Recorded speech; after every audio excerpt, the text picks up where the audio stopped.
বলে আমরা দেখতে পাই জুলাই গণঅভ্যুত্থানের পরে তারা যেই রাজনীতি করেন, কিন্তু তারা যখন কথা বলেন তখন মনে হয় না তারা বাংলাদেশ জাতীয়তাবাদের রাজনীতি করেন।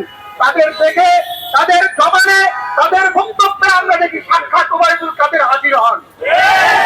জুলাই গণঅভ্যুত্থানের মধ্য দিয়ে যে সমস্ত মাদ্রাসার ছাত্ররা জীবন দিয়েছে, যাদের খুনের বিনিময়ে আমরা এই নতুন বাংলাদেশ পেয়েছি, তাদের রক্তের সাথে আজ বেইমানি করা হচ্ছে।